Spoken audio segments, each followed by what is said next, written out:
Awakening, Buddha, most of us enter recovery with one goal in mind: to stop the suffering that got us here in the first place, whether that was drinking, using drugs, stealing, eating, gambling, sex, codependency, technology, or other process addictions. As newcomers, most of us would be satisfied with simple damage control or reduction in harmful behavior. We want to stop hurting ourselves or others in particular ways. You're reading this because there's a spark of wisdom in you that desires to seek the end of the suffering of your addiction. You've already taken the first step on the path to your own awakening. Everyone who has made the wise intention to recover, wherever they are on their path, has accessed that pure, wise part of themselves that the wreckage of addiction can never touch.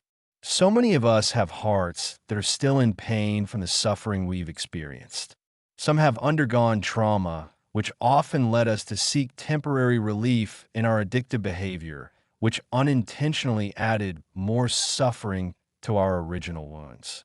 We try to protect ourselves by running from the pain, putting on a mask, and pushing people away for fear of being vulnerable, all to adapt to what often feels like a hostile world.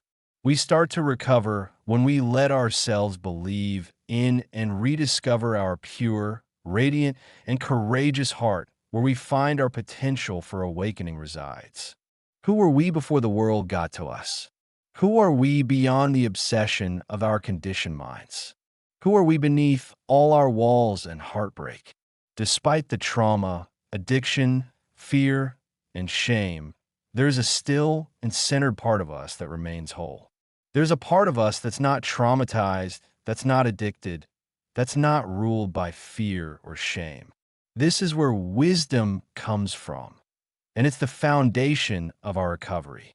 If you're at the beginning of your recovery journey, it may seem impossible to access this part of you, but you're here because you already have. Perhaps you felt some small glimmer of hope, maybe born out of desperation, that there might be a way out, that things could change if you took wise action and reached out for help. Maybe it feels impossible to have faith in this part of you, to believe that you have the potential to be capable of wisdom and kindness and ethical deeds, to believe you can be the source of your own healing and awakening. Recovery is a gradual process. This path is a lifetime of individual steps. It's not only the Buddha's example that shows us the way, but also those before us who have gone through the process of recovery and made it to the other side. They show us that we can too. So what does the Buddha have to do with recovery? Here are two ways in which we use the word Buddha, which means awakened. First, it is the title given to Siddhartha Gautama, a prince who lived in modern-day Nepal and India roughly 2,500 years ago. After many years of scholarly study, meditation, and ethical practice, he was awakened to the nature of human suffering and discovered a path that leads to the end of suffering and the freedom that comes from awakening.